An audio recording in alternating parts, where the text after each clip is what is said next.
Are we on live? We'll start.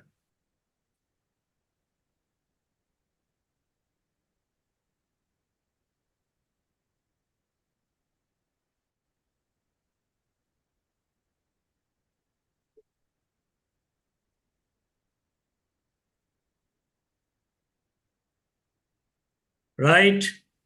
Good evening, everybody. Welcome to the Andhra Pradesh Ophthalmology Academic and Research Committee Short Cases webinar. This is our fourth webinar, and we are going to present case 7 and case 8. And I welcome you all for this short cases webinar, and I hope that this short cases webinar is useful for all the postgraduates who are going for exams and who are preparing for their examinations. It's very easy. You just have to follow these short cases webinar so that you'll know for specific cases. For example, today we have an OSSN and a primary open angle glaucoma. Every possible question that the examiners can ask in this particular case will be discussed in this webinar, and then you just have to follow these webinar to know specifically what questions you are going to face in your final examination when you appear for them. So I'm very grateful and thankful for the APOS for giving me this opportunity to conduct this webinar every month. We are successfully conducting this every month. We had a small issue only the last month. Basically, I was held up in a foreign country because of the war, and we couldn't conduct the webinar that day. Anyhow, we have come back with the webinar again this month. And my ARC team is very cooperative and very much coming forward to involve the postgraduates in their area to present these cases. I'm very happy and thankful to them. And straight away going ahead with the today's cases, we have Dr. S. Vasanta, Professor and HOD, Department of Ophthalmology, ACSR, Government Medical College, Nellore, as one of our examiner. Welcome, madam. And also we have Dr. A. Srihari Garu. He is a Professor of Ophthalmology, SVIMS, SPM, CW, Tirupati in Andhra Pradesh. Welcome, sir. And presenting thank you. Presenting today, case 7 is by Dr. Oboli. She'll be presenting on ocular surface squamous neoplasia. And we have Dr. Tarun Lingareddy. He'll be presenting on primary open angle glaucoma. As mentors, we have Dr. Harita Veluri. She is a senior cornea consultant from Shankarai Hospital, Kakani. She'll be the mentor for Dr. Oboli. And we have Dr. L. Sudhakar Naidu. He is the consultant at Vision Tree Eye Hospital, Vishakhapatnam. So we have a very good faculty and very good presenters, and not wasting much time, let us go ahead with Dr. Oboli, Oboli's case of OSSN. Dr. Oboli, please start sharing your screen. Yes.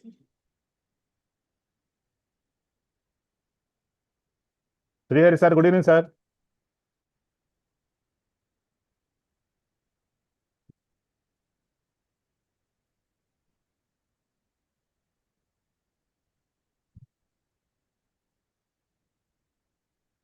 Yes, go ahead, Oboli.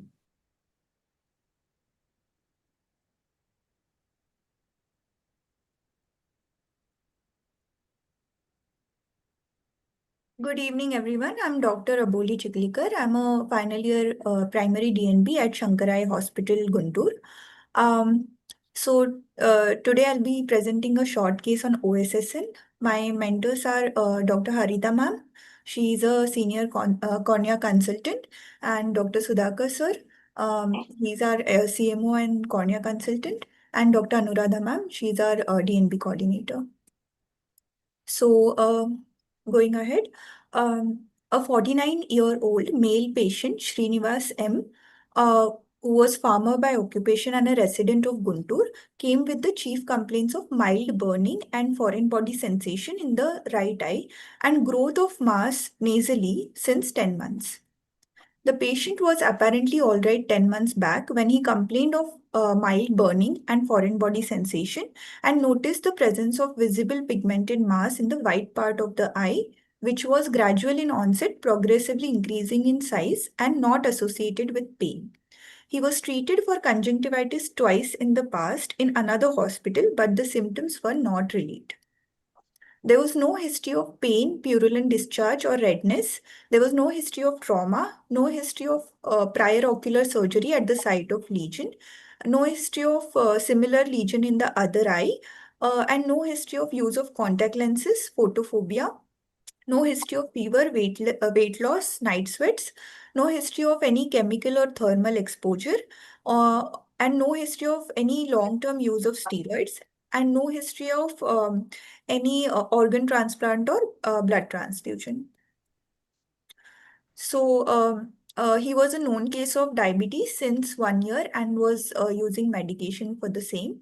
He was consulted at LBPI hospital 5 months back and was given 5-fluorouracil, but the patient was not compliant.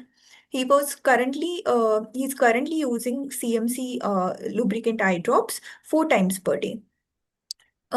Going to general examination, the patient is moderately built and nourished. Stick to the ocular findings, positive ocular findings. Okay, sir. So the visual acuity in right eye was 6/9 parts with pinhole 6/6, and it was improving to 6/6 with spectacle correction and an add of plus 1.75 sphere. And in the left eye, it was 6/6 parts with pinhole correction to 6/6, which was again corrected with the correction. What And type of refractive error this one, madam? sorry, sir. What type of refractive error this one? Refractive error in the right eye, sir. No, what type of refractive error? In the right eye, sir, it is mixed astigmatism and Okay, carry on. presbyopia. Carry on. And in Carry the on. yes, sir. Then going to the anterior segment findings.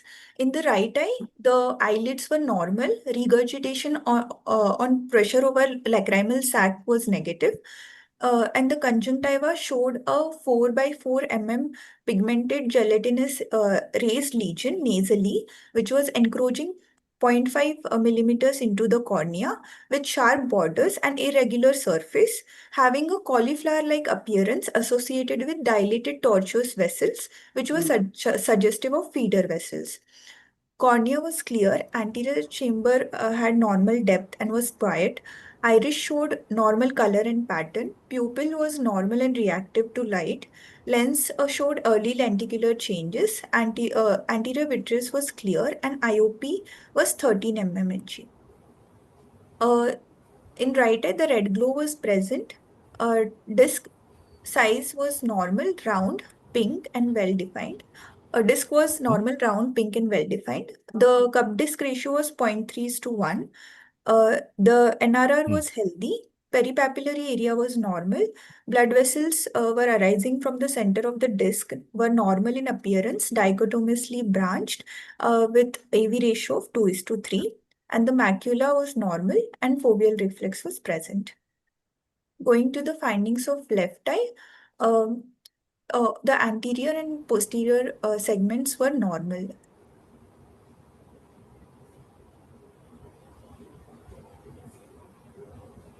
This is the picture depicting a right eye pigmented mass on the nasal side and associated dilated tortuous vessels. And this is the clinical picture showing the same. My provisional diagnosis is in right eye early lenticular changes with refractive error and presbyopia and ocular surface squamous neoplasm of grade T3, N0, and M0. And in left eye, there was early lenticular changes with refractive error and presbyopia. So this patient was taken up for excisional biopsy because he was not compliant and he wanted surgery. So after excision biopsy, wide excision biopsy, the histopathological. Can you please wait? Excuse me. Yes, ma'am. So always in a case presentation, you should stop at the provisional diagnosis and expect questions. Okay, ma'am. Okay, you should not go ahead and talk about management also. Yes. So would you like to tell about the previous history of conjunctivitis? Anything he has got any reports, or would you like to comment on it? The previous history of conjunctivitis and treatment for it, you were saying in the history, I think. Yes, Isn't ma'am. it? Yes, ma'am. Mm.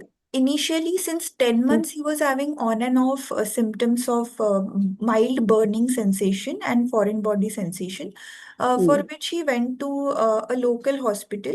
And the drops which they give, there is no reports with him, but it was not relieved. So, 5 months back, he went to LVPI hospital and he was given 5-fluoroethers. That I heard. Please don't repeat all those things. So you said that initially it was treated like a case of conjunctivitis. No, can you Yes. tell any other conditions which can mimic like this condition? Any thickened Other than pterygium. conjunctivitis, any other condition which is considered in the differential diagnosis of OSSN? Yes, ma'am. A thickened pterygium can mimic, or a pingicula which is inflamed can mimic Okay. OSSN. Pyogenic granuloma can also. Yeah, you're right. So can you tell the similar features, common features between pterygium and the OSSN? Both of them look like fleshy mass, ma'am. Okay. Usually in the interpalpebral area and around the limbus. So that is the similar things. But the pterygium will have a triangular configuration. And Okay. That is about science. Anything else related to the risk factors? Related to the yes, risk factors. both of them, ma'am, have the similar risk factor of UV light exposure. Okay. Uh, yes. Can you tell the mechanism by which? Can you tell the mechanism by which UV? Hello. I don't know what is going on. Some disturbance is there. Oh, Sir, good evening, sir. Shihri sir good is coming. evening, Miss Vasanta. If Sir, anybody sir. is having What is the two clinical screens, diagnosis? She cannot straight away go to the provisional diagnosis of OS. How can she get OSSN straight away? So she has done clinical examination and she went to the provisional diagnosis. Provisional And clinical she diagnosis. started Straight away she talking has about gone the to the management diagnosis of of the case OSSN. also. Sir. Hello. So, Something is problematic. yeah, some audio problem is there. Audio problem is there. we can hear both of you clearly, sir. Please go So ahead. how do you say it We is are hearing. OSSN? Clinically, what is your diagnosis? OSSN is only a histological diagnosis. You cannot say clinically straight away. Yes or no? So what is Yes. the clinical Respond. diagnosis? Aboli, respond. Hello? Sir, so uh, because it was a mass with a feeder vessel and it looked very typical of OSSN. No, We clinically, how do you say it is a straight away you have gone to the diagnosis of OSN. So it is a, what is your diagnosis, clinical diagnosis? I mean, can you say clinically it is a definitely OSSN? No, sir, What are the points probably in favor of OSSN clinically?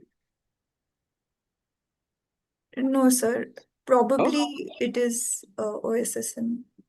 How do you say it is clinically OSSN?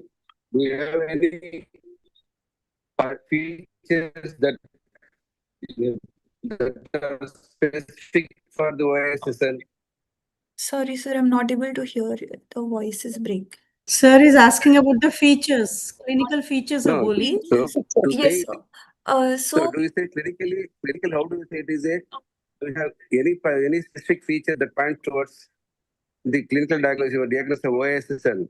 Yes, sir. So the location, first of all, of the mass is in the interpalpebral area and along the limbus. It is Yeah. having feeder vessels, sir, and usually in darker complexions, it is associated with pigmentation. So this lesion was also pigmented and had intrinsic vascularity also by the look of it. No, the same thing can be seen in pterygium also. Yes or no? Yes, Same sir. thing is what you said. Can be seen in pterygium also. Pterygium, foreign body granuloma. So clinical diagnosis should be just like a limbal nodule. Though it is not typically, you cannot go straight away go to the OSSN. Your clinical diagnosis is Limbal limbal nodule, yes. Hello? Yes, sir. Asita, what do you say? Hello? Yes, sir, you are right, sir. Yeah, it's a clinical diagnosis of limbal nodule. Straight away, you cannot go to a diagnosis of OSSN unless Yeah, it that is is right. unless it is And viscous not liquid. only that, she has to tell the points from the history, age of the patient, and occupation of the patient, Yeah, which is this is also supporting her important. diagnosis also. Not only No, the clinical features. yeah. So, occupant history is very important. Sorry, sir. No, it is a short case, no. Do Yes. occupant history. Occupant history of the patient is very important. So, I say it is a pterygium. How do you differ between what is the interval fissure, limbal? Typically, also pterygium, flectens, etc. Scleritis. So many things are there. Foreign body granuloma. So many things are there in the clinical diagnosis. So, yes, you are differentiating. So, do you have any features that specifically point towards your OSSN? Just don't you see in the pterygium, progress pterygium? Sir, pterygium is elastotic degeneration. Clinically, don't go for this. Clinically, it looks like a triangular mass of growth arising. Triangular, don't you see in the pterygium also? Yes, sir. Don't you see it, triangular? Don't you see in pterygium also? Pterygium. It is a. Sorry, I'm not able to hear, sir. Your voice was. Sir, actually, she is describing a pterygium only, sir. Yeah. But Aboli, speak up. Sir, your voice is actually breaking. So first to say it as a clinical diagnosis of limbal nodule. Yes, sir. So that is a clinical diagnosis. Straight away, you cannot say it is OSSN. OSSN is a specific diagnosis. Yes, sir. So it is a clinical diagnosis of limbal nodule, which may be pterygium or pseudopterygium, whatever thing. So flectens, sphincter, those so many things are there. Yes, sir. All these things you have to differentiate. Yes. Asita, do you want to add something? Sir, I'm listening, sir. Dr. Aboli, can you please tell how UV radiation can cause changes in the pterygium and OSSN? Can you please differentiate the changes that can happen? What changes will happen because of UV radiation, UVB? Yes, ma'am. So UVB radiation can cause can trigger the reactive oxygen species and inflammatory cascade, Okay. because of which hyperplastic growth can happen in case of pterygium and also dysplastic changes in the normal tissue, which can lead to OSSN. Yeah. No, So what doctor. is Yeah, doctor. So who is the consultant? Yeah. Okay. Do you have any features, clinical feature that suggests only OSSN? By looking clinically, that you see, you have any specific features to say that it is OSSN?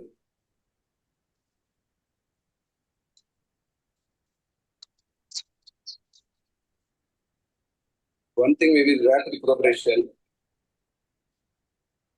Hello. Yes, sir. So, so clinically, when you see, particularly, can you say what are the features that suggest OSSN typically, clinically? Clinically. Yeah. So clinically, again, the same, the location of the mass and the feeder vessels point towards. Right now, listen to my question. Try to listen to my question, please. So, are there any features that are specific to say that it is a OSSN? The foreign body association, all those things, what you said is a tear film disturbance dysfunction. It may be there in so many conditions. It's not only in any ocular surface, because OSSN, pterygium, all these things they have been grouped under ocular surface diseases nowadays. So Yes. all the ocular surface you will have a tear film disturbance. That may be the reason. There are non-specific symptoms. So diagnosis should be a Keratinization. Yes, sir. Pardon? So your diagnosis should be a limbal nodule. Was there any history of trauma? Did you mention? You are not mentioned, it seems. Sorry, sir. Was there any history of trauma? History of trauma? No, sir. There No, was no history of No trauma. history of trauma, sir. Did you mention? No history of trauma. Yes. Trauma. Trauma also can cause foreign body granuloma. Yes, sir. Did you mention? You not mention. That is also important. sir, I Aboli, It was can you please mentioned, show sir, in the the previous? second Yes. slide. I He mentioned mentioned about trauma. Sir, she mentioned, sir. Trauma mentioned. Trauma, history of trauma. so the No full- history of Was there trauma. any history of trauma or not? No, No? there was no history of trauma, sir. Okay. So, what are the features? You have any features that may say it is a OSN, tell me. Otherwise, you have to differential diagnosis. Only by means of external bags only you can say it is OSN. Yes, sir. So, pigmentation may be towards favor. Pigmentation, so papillomatous are just, it may be different. So the OSSN types are entirely different. It's only by clinical diagnosis, you cannot say it. It's only a spatial diagnosis, I think so. What percent? Sir. It's only clinical diagnosis. Probably, can you please list out all the risk factors in this patient which are supporting your diagnosis? I mean, provisional diagnosis. Can you please list out all the, risk factors? in this particular patient, ma'am. Yeah. Of course. So he's a farmer by occupation, which because of which he is exposed to That is one UV point. radiation, and he's a male. So usually, it is more predominant in males in African populations and Indian You're right. populations. Yeah, that is right. And also he's older, slightly like 50 years. So middle age and older populations are also Okay. are like more prone to OSSN. Okay. Can you list out any other risk factors which are, discussed in the literature, not in this patient? Did you ask for it? Other risk factors. Other risk factors, I did not ask for it, ma'am. But the viral like HPV infection strains 16 and 18 and HIV are strongly associated. We have done his blood test for HIV markers and it was negative. So History of smoking? there was no history of smoking, ma'am. Okay. Right. I did not mention. Any associated skin diseases? Sir, xeroderma pigmentosum is strongly associated with OSSN. No, that's Also, different. In patient, was there any in the patient, was there any history of associated skin diseases? associated skin diseases, sir. Yeah. The Yeah. patient. Would you say Pemphigoid is associated. in this And patient, there is history of associated skin diseases? sorry, sir, I'm not able to hear you. Are there any associated skin diseases in this patient? In this patient, any associated skin disease sir is In asking. this patient, okay. Yeah. No, sir, no. Yeah. There was no associated skin in this skin lesions in this patient. Did you ask the patient? That's what sir is asking. I asked for any itching of the skin or any kind of symptoms on the skin or any cream Pigmentation. he's not, ma'am. Okay. Which type of chemicals can make this patient at risk for OSSN, doctor? You have written no history of chemical and thermal exposure.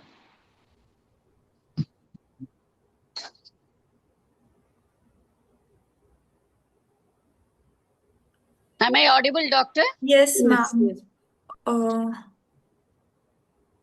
I Any petroleum? petroleum products, yes, ma'am. Petroleum products like petrol and Mm. Because he is a farmer, no? He'll be in touch with chemicals, no? yes, yes, That's ma'am. what I'm asking. Which chemicals he will be using in the, while doing agriculture in the fields? Pesticides. Pesticides. Hmm. Okay. So any other, history, because the patient was treated at LVPA with 5FU, you said. Yes, ma'am. So any reports from there, any description or any other notes that is available with you in the history? No, Because ma'am. you'll be writing it now, treatment history. Yes, ma'am. I had written Could that. you write it down? Please show that slide. Did you take the details of that treatment history at LVPA? He did not bring any reports with him, ma'am, but he himself told that he was given this 5-fluorouracil. He showed some prescription, that's it. There was no reports as such, which Okay. investigations. Okay, okay. So what else you want to do now, doctor? Uh, How do you want to proceed further now? Further, because we are suspecting OSSN, we can ideally go ahead with chemo reduction procedures. Like No, no, you are going to the treatment. I am asking about any other techniques or any other dyes that will help you in diagnosing the case or any other investigations that you want to do before you proceed to the chemo reduction or yes, something else. so OPD procedure, we can do a rose Bengal staining, and Mhm. usually it will be positive in OSSN cases. Mm. Okay. We What can are the other stains that are used? uh, What other stains ma'am, that are used for these even cases? Lisamin green can show positive. Okay. Any other? Any other stains? Sure. Okay. Any other investigations that you want to do? ASOCT, ma'am, to Okay. assess the depth of the lesion. Okay. And In this case, yes, ma'am, sorry. did you do it? Can you please tell the findings of ASOCT? Yes, ma'am. In this case, it was not done. But on Okay. ASOCT, it will appear as a hyper-reflective lesion, and Okay. with a clear-cut demarcation between the abnormal and normal cornea or Okay. ocular surface. Hmm. Anything else? Any other findings? Uh, ASOCT? in ASOCT, Yeah. Which is a distinguishing feature between pterygium and OSSN. That ASOCT feature, it will differentiate pterygium from the OSSN.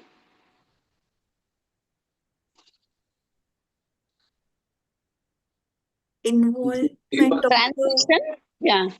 epithelium, From normal to the Abnormal. Yeah. abnormal, mm. it will be, Yeah. yes, ma'am. Yeah. Any other examination technique or any other technique that you want to do in the OPD itself? Any cytology that you would plan to do? Uh, yes, ma'am.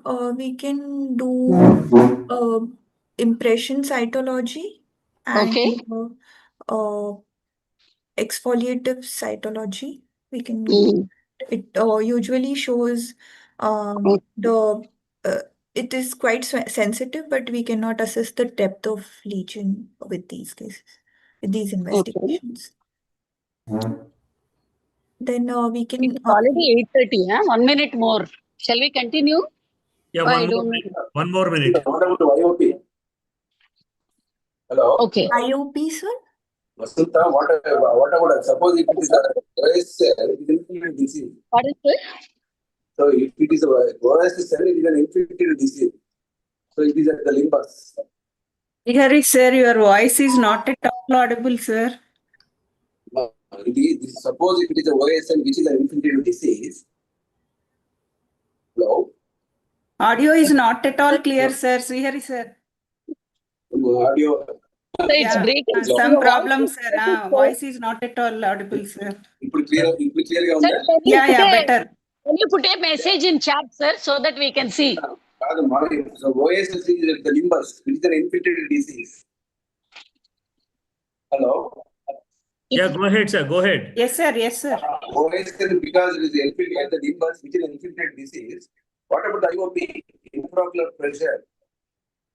Intraocular pressure. Yeah, Aboli, sir is asking about IOP. IOP Yeah. in this case, sir, it was done with NCT and it was 13 in right eye. What about the gonioscopy? Gonioscopy was not done, sir. I did not do gonioscopy. When do you expect high intraocular pressures in this case, doctor? In such cases, when do you expect high intraocular pressures? If there is extension, intraocular That is right. extension, Yeah, that is right. So gonioscopy also could have been done, but it is little difficult because it's a mass. I mean, at least you could have seen other quadrants, no? Other than nice, sir. Yeah, that is right. Okay. yes, ma'am. So, what do you think that LVP faculty has done for that patient? 5FU was given in which form? How was it given? What was the dose? Ma'am, You 1%, can take more notes also. You can tell, no? yes, ma'am. Topically, it Yeah, was please. given. Mm. It was given for 1 week, and then there was rest period of Okay. 3 weeks. So Mhm. cyclically they had to prescribe, but the patient did not Okay. follow through. It was 1% 5-fluorouracil. Mhm. Uh, after They had very given in a. What are They the had other given, drugs? Pardon? ma'am, they had given in a proper dose, 1% for 1 Okay. week, 4 times a day, and then Okay, ma'am. stop for the other 3 weeks. But the patient had not used it, ma'am. Okay, okay. That's a non-compliant. That's what Yes, ma'am. was Yes, written. ma'am. Yeah. Yeah, I've seen. So, any other drug that you want to prescribe, Dr. Aboli? If 5FU is not available, would you like to prescribe any other drug? Yes, Dr. Nivedita is raising her hand. She wants to ask a question, it seems. Ma'am, we can give mitomycin C if 5-fluorouracil is not available. Okay, which one will you prefer? You are given an option in these two. Which one you will prefer? We can go ahead with both, ma'am, but One of it. But there are some 5-fluorouracil, problems with one drug. We prefer another drug only.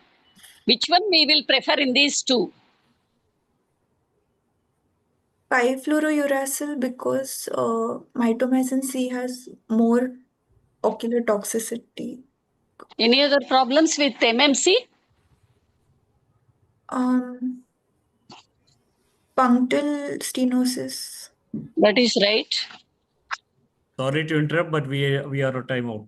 We need to go to the next case. Yes, sir. Let us take 1 more minute, sir, so that Yes, she will tell yes. what she wants to do for this case. Yes. So, what is your management plan, doctor? Ma'am, because the patient himself in this case is not compliant and he wanted surgery, so an excisional biopsy followed by a histopath diagnosis would be Mhm. the What is that no touch definitive. technique that is called Yeah. as for surgical? Yeah. Yes, ma'am. So What is no that touch. no touch technique? What is that? Yes, ma'am. So no touch technique is used in excisional biopsy. We excise 4 millimeters of clear margins around the tumor, and if it is encroaching into the cornea, we take 2 millimeters of clear margins and do a lamellar keratectomy if it is superficial enough, and use absolute alcohol for corneal extension. And we make sure that we are not touching any other surface. Because it will cause seeding of the tumor cells and cause recurrence. Okay. How did you plan for follow-up in this case, doctor? Follow-up. Follow-up was after excision. 1 week, 1 week after excision, madam, and 3 weeks after excision, and again 2 months, ma'am. Okay, ma'am. Okay. Thank you, ma'am. One thing I find so here the clinically it is cauliflower-like gelatinous mass. Sita? Hello? Yes, sir. Yes, sir. Cauliflower appearance is important. Gelatinous. Cauliflower appearance. Yeah. Right. Dr. Obali, stop sharing your screen. Yeah. Yes. Okay. That is an important Share part. permission. With share Yes. permission, small correction. Yes, Tarak sir. The diagnosis, madam, you have to change your diagnosis. Our primary focus is on the first comes the diagnosis. No, your diagnosis is early lenticular changes. Early lenticular changes is not diagnosis. It is a finding. It will OSSN or limbal nodule. OSSN or limbal nodule with IMC with mixed astigmatism with presbyopia. But OSSN you put last in the diagnosis. Yes. No. Okay. Yeah, Dr. Tarun, share your screen. Okay, sir. Yes, sir. Thank you. Go Sir, ahead. is it visible, sir? Yes, go ahead. Sir. Good evening, sir. Good evening, all of us. My case presentation today is on primary open angle glaucoma. I'm Dr. Tarun, a second year DNB resident from Visionary Eye Hospital, Visakhapatnam. Good evening, all.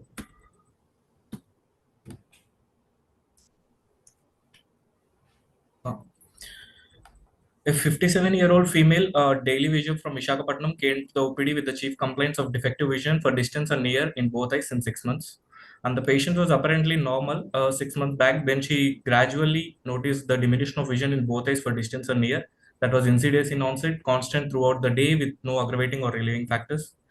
And there is no history of halos, no history of pain, redness, or watering or photophobia. And there is no history of trauma in the past, and there is no history of steroid uses in the past, systemically or topically, both. And there are no similar complaints in the past, and there is no relevant surgical history, no significant family history, and personal history. She takes a mixed diet, bowel and bladder movements are regular. No history of smoking or alcohol consumption or recreational drug use. No history of recent loss of weight or loss of appetite. Coming to systemic history, a patient has been hypertensive since 20 years, and she's also a diabetic since 4 years, and she is on antihypertensives and antiglycemic medication since then. Not aware of any ocular allergies or general systemic allergies. And coming to drug history, she has not been on any other medications other than antihypertensives and antiglycemic medications. Coming to general examination, patient is conscious and cooperative and coherent, and she is moderately built and well nourished. There are no signs of pallor, icterus cyanosis, clubbing, and generalized lymphadenopathy. Vitals are all in the normal range. Systemic examination, there is no much to comment about systemic examination. Everything looks fine. And coming to ocular examination, the visual acuity is measured using Snellen charts at 6 meter distance. The uncorrected visual acuity is 612 in both eyes.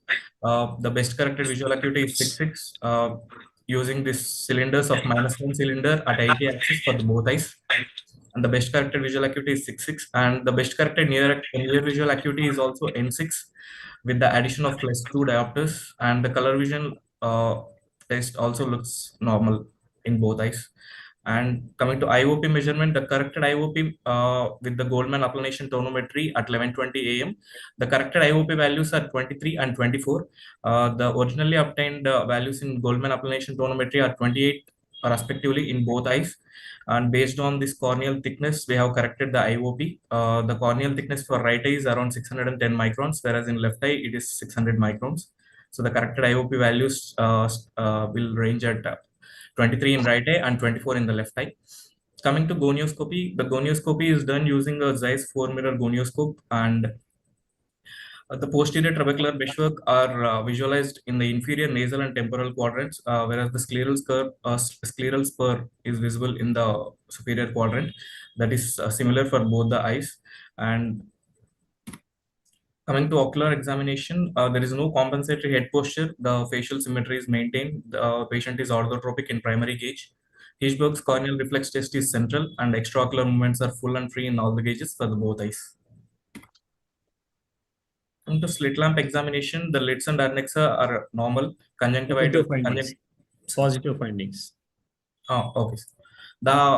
Coming to anterior chamber, the angle is open. The peripheral anterior chamber depth is around half of the corneal thickness, so it stands at the grade 3 in Van Herrick's grading. And the lens, we have identified the nuclear sclerosis grade 1 changes. And coming to fundus examination, the media is clear. Optic disc is normal in size and shape. The borders are regular and clearly defined. And the cup disc ratio is around 0.8 CDR. And there is inferior thinning and even notching in the of NRR in the inferior side. And there is also bayoneting sign is positive. And macula, there is foveolar reflex is positive. Blood vessels arising from the optic disc with a dichotomously branched, and the AV ratio is around 2:3. And the retina, there is we can notice there is an inferior temporal wedge-shaped RNFL defect corresponding with the thinning in the inferior NRR, and the background retina is absolutely normal. Other than that, coming to left eye, the media is clear. The optic disc is normal in size and shape. The borders are well defined. The cup disc ratio is around 0.85, and there is also significantly thinning of inferior neuroretinal ring. Bayoneting sign is also positive here. The macula shows foveolar reflex is positive. Blood vessels are dichotomously branched, and the AV ratio is 2:3 here, same. And the retina, we can also notice the wedge-shaped RNFL defect here. And the background retina is also absolutely normal in the left eye. Into provisional diagnosis, the right eye provisional diagnosis, simple myopic astigmatism against the rule, and presbyopia. The provisional diagnosis is primary open angle glaucoma and immature senile cataract. Same applies for the left eye. Simple myopic astigmatism, presbyopia, primary open angle glaucoma, and immature senile cataract. The differential diagnosis that I have placed are ocular hypertension, steroid-induced glaucoma, soda exfoliation glaucoma, and pigment dispersion glaucoma. None of them fits actually. So the provisional diagnosis I have done is the primary open angle glaucoma. So what are the points in the history? Sir. Hello, doctor. Sir. Based on the history, can you just think of primary open angle glaucoma? Yes, sir. There are certain factors, sir, that could point towards the diagnosis of primary open angle glaucoma. One thing is the patient's age. That is, the patient age is more than 40 years. That is 54 years is the patient's age. Second thing I could look out is the patient is a diabetic and also hypertensive. It could cause some microvascular abnormalities. Doctor, listen to my question first. Sir. Based on the history, sir, can you think of the primary open angle glaucoma? That is my question. No, sir. No, sir. Based on history, no, sir. Yeah, but what I want to stress. No, sir. Based on history, I could come to a provisional diagnosis of refractive errors, sir, probably. So because here the vision is 6/6, you know. So what about just research? So moving around, driving the vehicle, does it have any difference? That is the history to inquire. Sir? Field defects, because definitely one will be driving the vehicle, motor vehicle. Srihari, sir, your voice is not at all audible, sir. Probably that fan is causing a disturbance. Yeah, switch off. Switch off. Please hold your phone in front of you and please talk, sir. Yeah, it is only in front of mine. Because today the problem is there is no Wi-Fi. There is a problem in my house. Hello. Okay. Yeah, go on, sir. Difficulty for him to drive the vehicles. You will inquire in the history. Did the patient have any difficulty in driving vehicles? That there is any what he's restrictions asking. is asking? No, sir. Patient is a female, sir. She's a daily wage worker. Okay. Okay. Well, she doesn't know. So in moving about, was there any difficulty in seeing the things so beyond the peripheral areas? No, Any sir. field effects? No, sir. No, No, sir. you have comparable. No, because when you think of no, this is also important. No, you have to think of the field defects also. The history also is required. What Vasanta? Yes, sir, you're right. Doctor, Sir. you said that patient is a hypertensive for the past 20 years and diabetic for the past 4 years, no? Yes, sir. Yes, Just yes, because ma'am. it is a case of glaucoma, it doesn't mean that we should not examine for the retinopathy, no? Yes, ma'am. Yes, ma'am. Unless you mention it, we will think that you did not examine for it. So would you like to add any more sentences in the fundus examination? Yeah, ma'am. Regarding hypertensive retinopathy, we have looked for arteriolar attenuation, and only one AV crossing change has been there in left eye fundus picture, ma'am. Okay. Other than that, the background retina, everything is fine, ma'am. Absolutely Okay. fine. How do you want to grade it, doctor? You have to grade it. See, if there is no retinopathy also, you have to say there is no evidence of diabetic retinopathy or hypertensive retinopathy. Okay, ma'am. You understand what I'm saying, doctor? Yeah, understood. Yeah. Ma'am. Yeah, that is right. And one more point is, patient is a female, 57-year-old, pressures are high. What comes to your mind first? Is it open angle glaucoma or angle closure glaucoma before doing gonioscopy? Before doing gonioscopy, yeah, ma'am, I could think of Which one you will both. suspect? Is it open angle glaucoma or angle closure glaucoma? I'll suspect angle closure glaucoma, ma'am, because That's it's what. more Yeah, you're predominant right. in females. Yeah. You're right. You're right. And also Doctor, one more point is, whenever you are doing gonioscopy, Ma'am. so we would like to know whether you are following standard testing conditions or not. Otherwise, if you do it in a room with bright illumination, with bright beam in the slit lamp, you will miss a closed angle.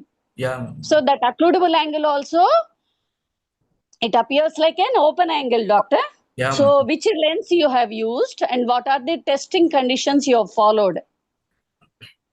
Ma'am, we have used the room which is relatively dark, and we have switched off the lights, and to avoid the indentation, I have used the hand support, the elbow support, to avoid indentation. That is elbow support also you have taken. Very good.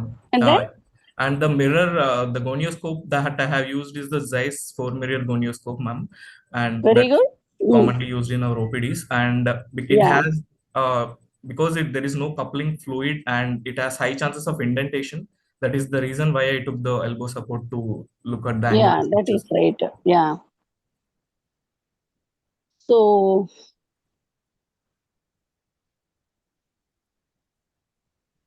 you have mentioned optic disc size as normal. What does it mean? I'm noting down points, doctor. Yeah, ma'am. What does it mean? You mentioned optic disc as normal. Yeah. How do you want to mention the optic disc size? How do you want to measure it?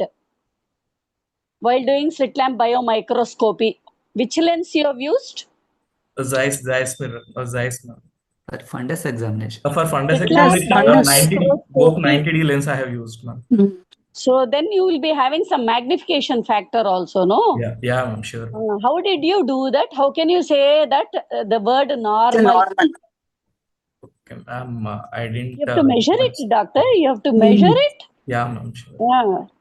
Then only you can use that word. Otherwise, if it's a large disc, no, 0.8 also may be normal. Yeah, If the rim is, it will not follow that ISNT rule. Yeah. Okay. Yeah, ma'am. Sure, definitely. So how better you can examine an RNFL defect? How do you want to examine that in a better way, where you can visualize the defect in a better way? In the slit lamp biomicroscopy. So you need to light. Ma'am, Which filter you'll use? Red-free filter. Filter. Red-free, the Red-free filter. red-free filter I Red-free have used. filter. Yeah, ma'am. Yeah, that is right.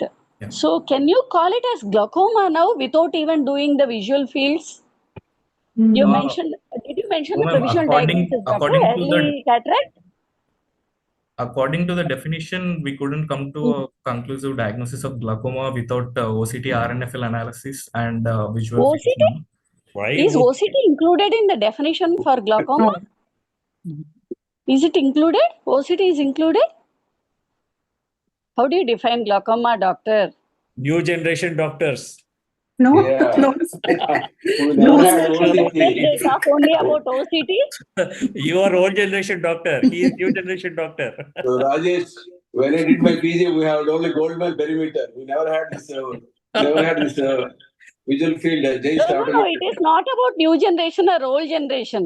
Standards. It is about the definition and definition and classifications given by the epidemiologists Standard and books. consensus agreement by the international glaucoma experts. Standards. Yes, Yes. yes. What does Paul J. Foster say about the definition of POAG? Paul J. Foster, article BJO 2002, Mhm. the definition and classification of glaucomas. So can you just say that case as a glaucoma without doing visual field test? No, ma'am. No, ma'am. Yeah. Okay, can you please comment on the visual field report that you have got? Yeah, ma'am.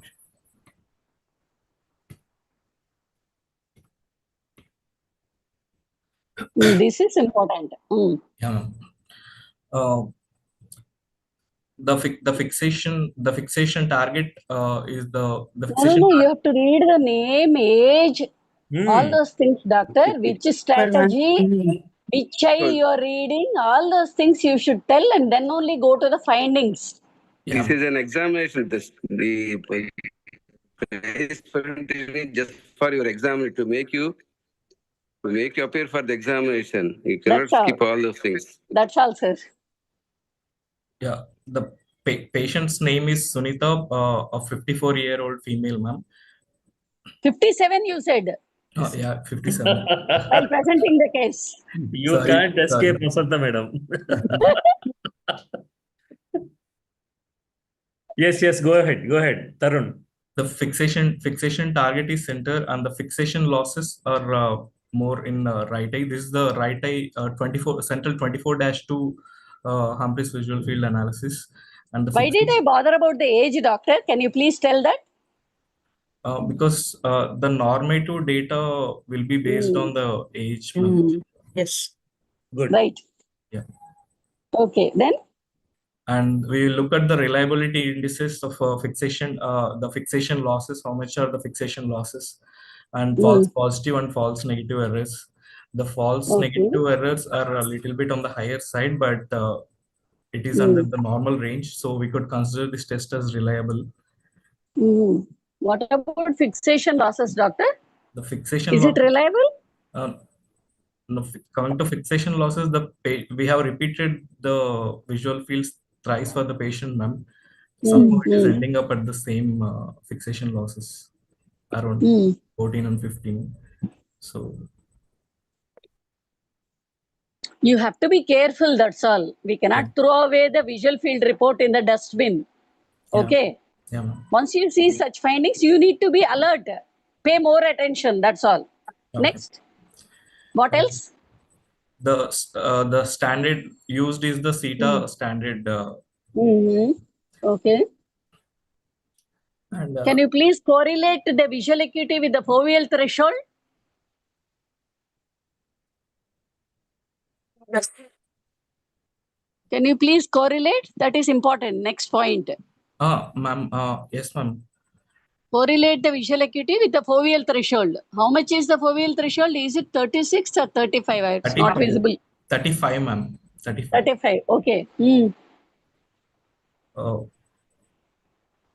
patient's visual acuity is also like it's the uncorrected visual acuity is around 612, ma'am.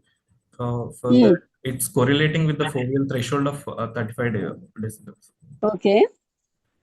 And coming to total deviation and standard pattern deviation, The total deviation is giving the generalized and focal depressed points combined. Okay. It is taking into consideration also the nuclear sclerosis component that is Okay. there. Whereas this, in case of pattern deviation, it is giving only this focal depression points that is exclusive Okay. of this hazy media. And Okay. coming to this gray map, we could see there is a superior arcuate scotoma that is following the horizontal midline boundary.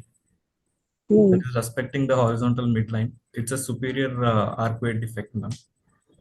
Okay. And the glaucoma hemifield test is also outside the normal limits. And VFI? Visual field. VFI, visual field index. It is around 70%, ma'am. Then I am unable to see. You have to read that MD and PSD. That is around 11.39 decibel. P value less than 0.5%, ma'am. And coming to PSD What does it 24 mean? P value less than 0.05 means what does it mean? It is statistically significant, ma'am. Okay. So what is that last line? Low test reliability, eh? Yes, ma'am, that is low test reliability, ma'am. Because of this Why fixation do you losses. think it has been mentioned there? Because of the fixation losses that is there. Okay. Okay. Would you like to correlate now? Yes, ma'am. Correlate with the clinical picture. That's what they write, no? Yeah. It is the superior arcuate defect that is correlating with the inferior temporal RNFL wedge-shaped defect, ma'am. Okay.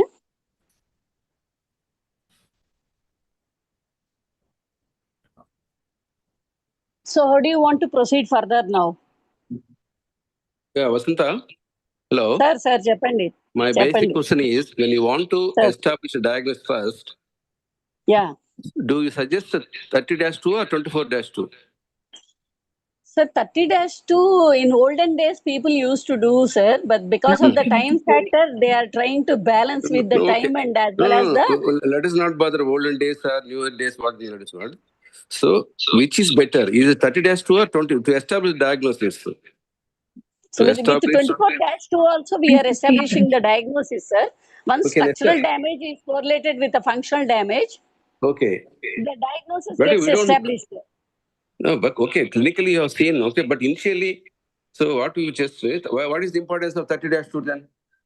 That's a full threshold test, no, sir. Previously we were doing that only. No, okay, previously okay. Nowadays also, does it have any importance or not, 30-2? So nowadays people are doing, experts are going for neurological fields only, sir, like that, 30-2.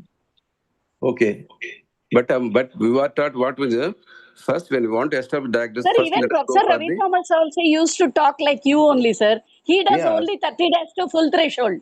Yeah, that is important. He does 30-2 full threshold only. Yeah, on 2 or 3 consecutive occasions. That is right, sir. For repeated one, right, then you can go for 24-2. That is the basic. Then it's okay, but we cannot compare 30-2 with 24-2. Yeah, right. That is the only thing. Yeah.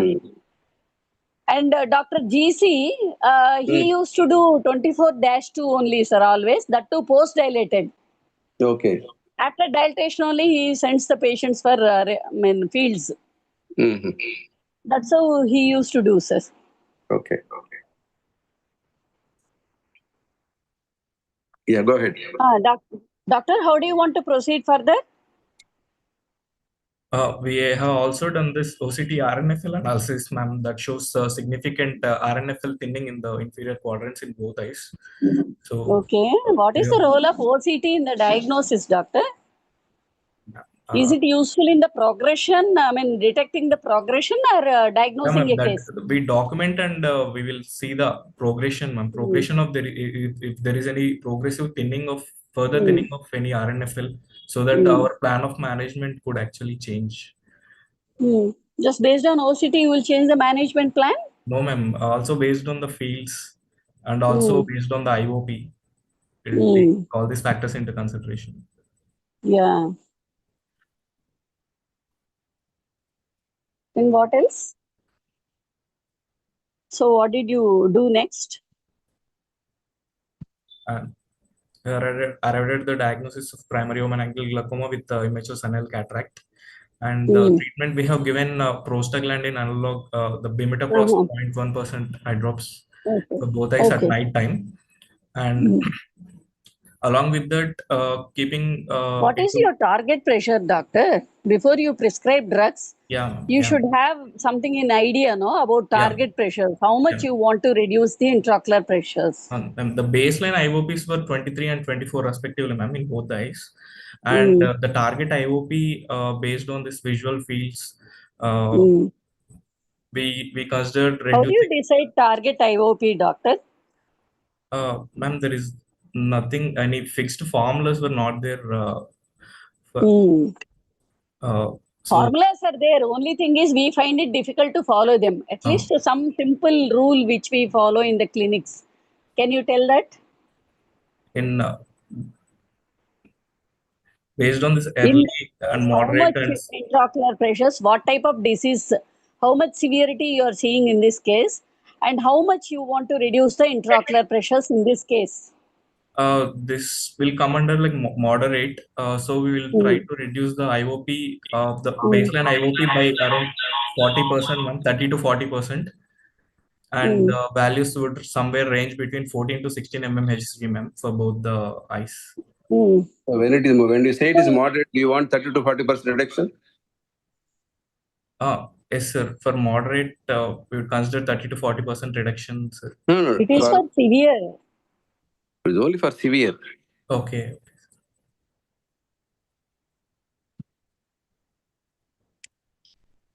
So you have started all 3 drugs at a time, huh? No, ma'am. Initially, we started bimetoprost, and we asked And then you should tell that, no? Why did you add the drugs and all those things also? Yeah, ma'am.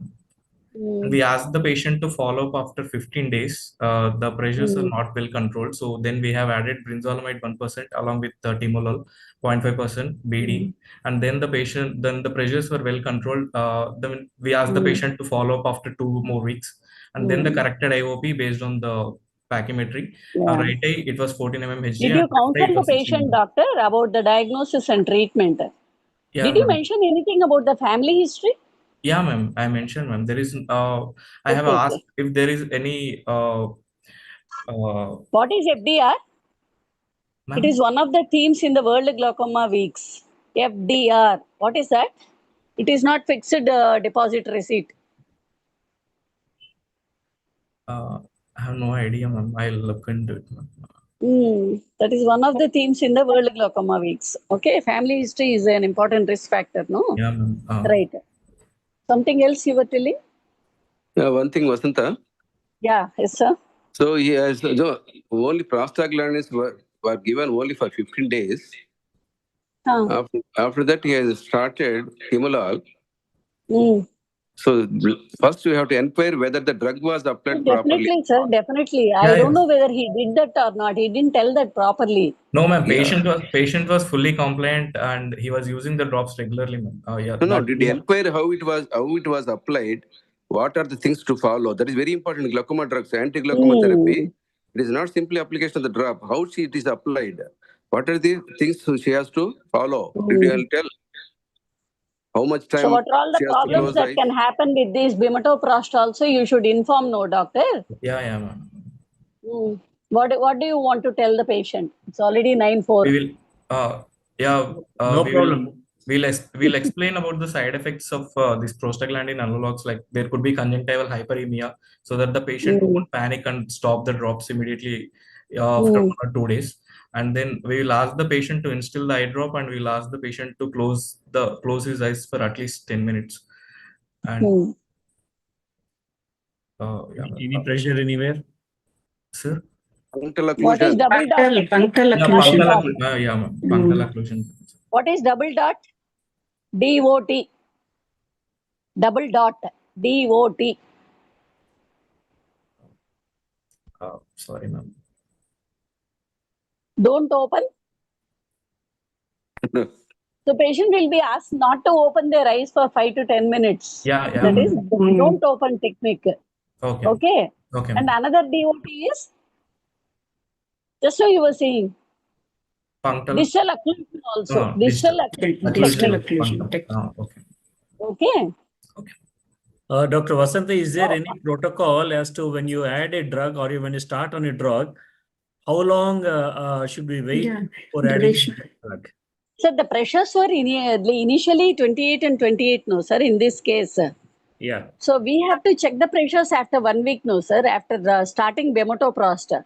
And we have to check whether it is working or not. No, is And then if it is not working, then only we have to see, no, I mean, about switching off the drug. Now, what Switching of the drug. my point is there any specific protocol that is laid down to wait for a certain period of time before you start another drug? Is there, I'm just asking, inquiring, is there any specific protocol like that? Unless you see progression, sir. If it is stable, it is okay. If it is progressing and if the pressures are not coming down, then we have to add another drug. Right. But in this case, we have to check whether this is really working or not. Sometimes prostaglandin analogs also, they will not be working, about 8 to 10%, I think. Then switchover can be done instead of adding these two drugs immediately. Sir, that is there for clinical research, sir. For clinical research, usually you will take washout time. Yeah, for any drug, that is important. Temolol or bematoprost. If you want to stop it. Clinical research, that will take. No, Vasanta. If you want to stop it also, nowadays, you need to have washout period and then start another drug again. If it is a mild case, you can take that risk. Hello? Sir. Vasanta, in our days, we were taught only to wait for 3 weeks in our days, in our teaching. So, but Timolol, we ask for 3 weeks only, no, sir, washout all the period. anti-retroviral drugs, what they say, Yeah, used to that say is in our right, days. sir. So Yeah, 3 weeks washout you period wait. we will take. 3 weeks You're you right. wait, then you decide, because immediately you should not switch on to the second drug. Immediately. Yeah, that is right, sir. But if Provided it is, very severe. You're right, sir. If it is a mild case, we can take the risk of stopping the drug also. But if it is a moderate to severe case, we cannot take that risk of stopping. Sir, with chair permission, my one question is there, sir. Yeah, please go ahead, sir. Doctor, your patient is about 57 years old, with disc changes and field changes, RNF defects. Sir. Why you pushed ocular hypertension as a proposed DD? That is right. Yeah. Actually, even pseudo-exfoliation, pigment dispersion also must not come over there. None of the differentials are actually fitting into this. So you want to put anything, eh? Yeah, sir. I thought about it. Sir, I thought about that for so much of time, sir. So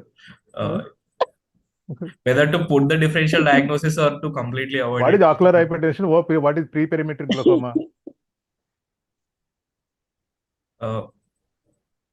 Ocular hypertension is there is only a rise in IOP, sir, but there will not be any visual field changes or even disc changes. Even disc changes, there won't be any disc changes in case of ocular There will be no glaucoma in that. Yeah. Then what is pre-perimetric glaucoma? So the glaucoma will be there, but there won't be any visual field changes in the visual field. But how will you confirm it? Based on the disc changes, sir. Then that is physiological clipping. Pre-perimetric. What you are asking is pre-perimetric. Pre-perimetric. What investigation you want to do in pre-perimetric glaucoma? Now you are not talking about OCT. Yeah, already you did that. Yes. I'm afraid to use the term OCT web just because of after this session. Yeah. One more thing. It was in my mind, but it was not creeping coming angle out. closure, Vasanta? Pardon, sir? Sir. Can we think of creeping angle closure because she's a female? Definitely, sir. If gonioscopy is not done properly, we always suspect angle closure only, sir. Yes. Yeah. Yes. Creeping angle closure. Definitely, because we don't have that much energy to do gonioscopies for everyone, whoever sits in front of us. We are double Even sure. Dr. We GC, double sure that Dr. there is no GC, indentation, sir. Doctor, one more question is, Doctor, Dr. GC also used to say at 4 p.m. my gonioscopy will be little different, like that he used to say. Okay. Doctor, one more question is, Sir. why the inferior neurofibrillars are more affected than the superior? That is a good question, sir. I wanted sir. to ask that. Because the pores in the lamina cribrosa are very much wider in superior and inferior poles, sir. And because of that, because the axons that are traversing through that lamina cribrosa won't have much glial tissue support, sir. Yes. Because Yes. of that, the inferior and superior, these poles are most commonly affected, sir. Okay. Initially, Sometimes you may see temporal unfolding. What is that? so temporal Unfolding. Unfolding. Sorry, sir. I'll read. I like the way he says sorry, sir. I haven't even heard, sir. We can't scold him. And one more suggestion, sir, Rajesh sir, all the PGs, sir, they should draw the fundus diagrams. Diagrams. Ma'am, what do you That diagram tell? documentation of the optic disc is very important so that they can compare. Yeah.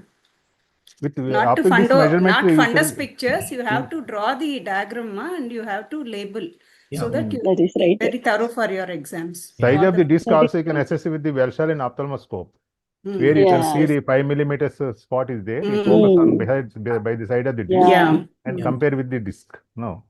Even in Hag Street also we used to take that graticule, sir, Yeah. and we used to Graticule. measure the vertical beam and then add the magnifying factor Doctor, and then Doctor, say the one more size of question. One more question is, Sir.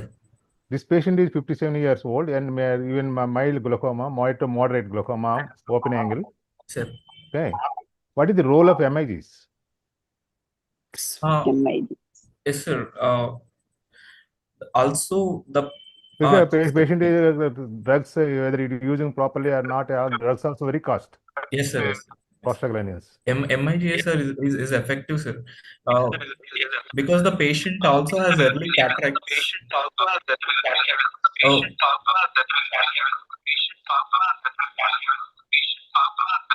Here is a please close the second device.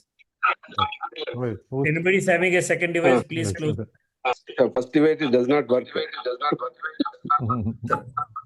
The patient also has.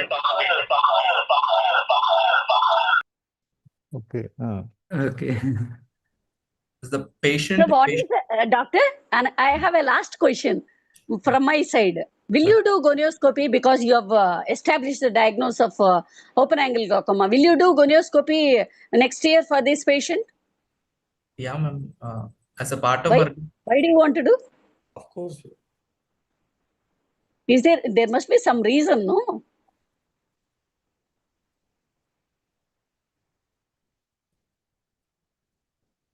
What will happen with the aging changes? Iris lens diaphragm, what will happen to that? Age-related changes. There's more role in angle closure.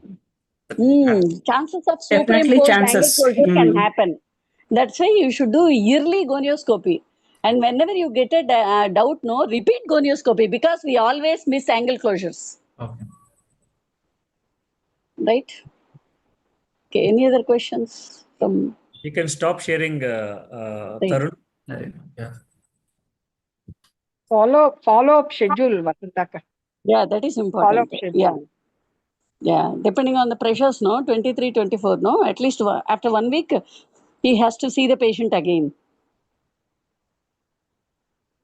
Very happy to talking? see you, ma'am, Dr. Vasanta, ma'am, Dr. Srihari, sir, in this academic session. We thoroughly enjoyed your questionnaire, ma'am.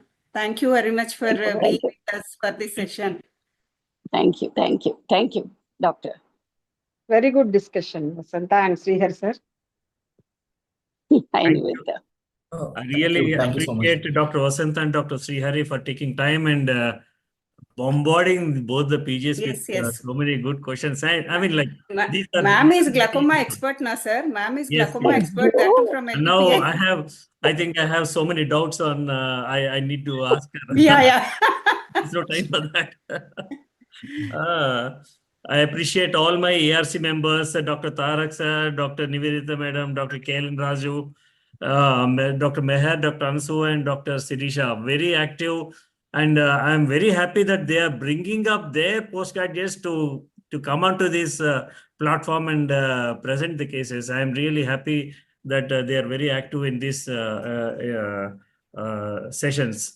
And I congratulate Dr. Tharun and Dr. Aboli for their very good presentations, I should say. Yes, you are not supposed to know all the questions. If you are, there's no fun if you answer all the questions. You should not answer some questions. Only Yeah. This is a learning curve, sir. Definitely, this is a learning platform. At least we should be able to tell you the answers for some of the questions. Then we'll feel happy. If you Should know bold everything. enough to face the examiner, sir. Yes, That is yeah. the primary thing. And I really congratulate, appreciate our mentors, Dr. Sudhakar Naidu and Dr. Haritha, for bringing up their postgraduates to come out to this state level platform and present their cases boldly. Thank you, everybody. Very good case presentation. OSSN is also very rare case presentation we had today. Thank you for presentation. Yeah, both. That's a very classical case, actually. Yes, very classical case. Even though Srihari sir won't agree to our thing that there it is OSSN, he won't agree for that. He will say, "Come on, give me the diagnosis." What he missed is the cauliflower-like appearance is what he was expecting. I think, right? Am I right, Srihari sir? Yes. So good presentation and good cases. I think these are the simple. See, primary open-angle glaucoma is a very simple case, but questionnaire is it gives up, opens up such a big discussion and basic questionnaire. Yeah, these are the cases that usually come for the postgraduates in their exams. Simple cases, but with lot of discussion. So finally, I thank Andhra Pradesh Ophthalmic Society for giving us this platform to have this APOS ARC short cases webinar, and we'll be back again next Friday. Now, the next last Friday of the next month. Thank you very much. Good night, everybody. Good night, sir. Congratulations, sir. Good night. It was Good night, excellent everyone. to see all the presenters, and the questions that have been put was literally like it was bombarding of all. I'm sure all the PGs who would have been listening to this, all would tension padi sir. Mark was the question and I should actually, thank Vasantha madam and Srihari sir. They have made these as if there's a real examination is going on. It was not like, it was not like a presentation, but right from the starting, the way the PGs were corrected while presenting a case, it was wonderful. Hearty congratulations, sir, Raya sir, and my best wishes to Vasantha madam. Good evening, madam, and Srihari sir. Namaste, sir, my professor. Thank you, sir. So good night, all of you. We can Okay, close the session for the day.